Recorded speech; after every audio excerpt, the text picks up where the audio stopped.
The following homily is presented by the Sacred Monastery of St. John of the Ladder. To support the monastery, please consider making a donation at TrueOrthodox.eu/donate or browse our genuine monastery-made items at TrueOrthodox.eu/store. A Man's Boss Tells Him by Hieromonk Tikhon. A man's boss tells him, "I'm always so happy to pay all my employees on payday. It's the best day of the week, and I love all of my employees being here with me. I am very pleased to provide for all of you and can easily pay you more.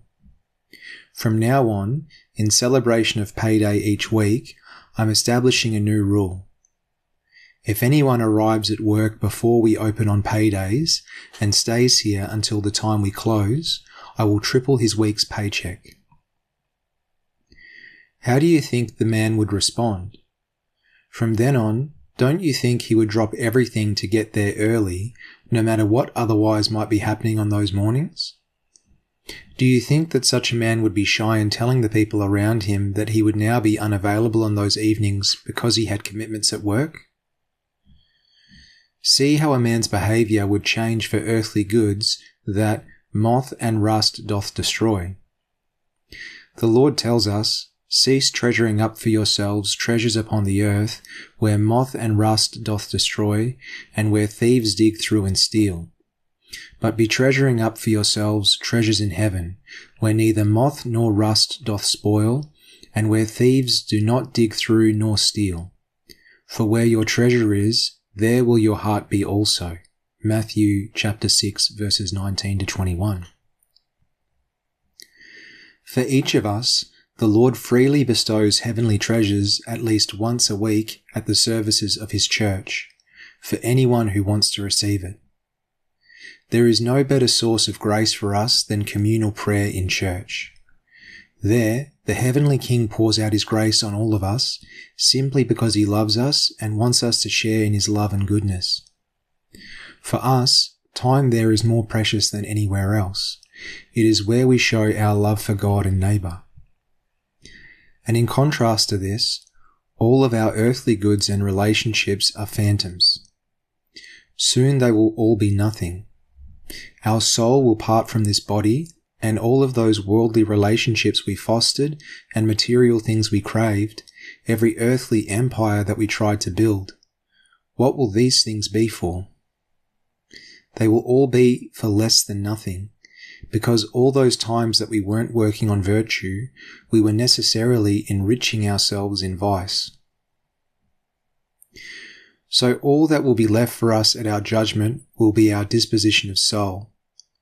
A soul which we chose to either purify through faith and good works, the chief of which is attending church and partaking of the mysteries, or to leave in an evil state because we didn't work to acquire virtue when we could have while we were here. We true Orthodox Christians have a master, and he calls us to a spiritual banquet once or more a week through the services of his church. At this banquet, he pours out his grace on us in his love for man. Those who are there early and those who are reluctant to leave from this banquet enjoy more of it, simply because they forsook a little sleep and prioritized God over their neighbors for a few hours.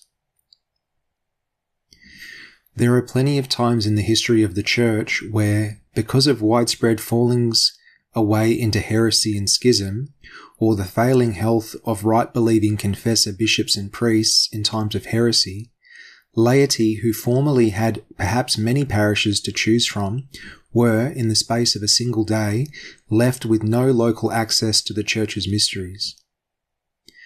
When St. Gregory the theologian arrived in Constantinople, he found the true Orthodox flock, a tiny remnant compared to the Arian heretics who had seized every single cathedral and parish in the city, praying in church houses.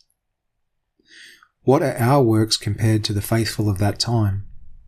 And yet, in his love for man, God has given us open churches to go to and participation in his mysteries. So if in these evil times we are some of the very fortunate few to be blessed with a local parish and regular access to the services and mysteries of the church, realize that while we have these things now, we might not have them forever. As holy Job cried out, "The Lord gave, and the Lord hath taken away. As it seemed good to the Lord, so hath it come to pass.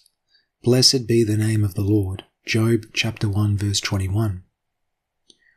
While we have these blessings, let us decide for ourselves where we should be, both early and late, on every Sunday and feast day of the Church.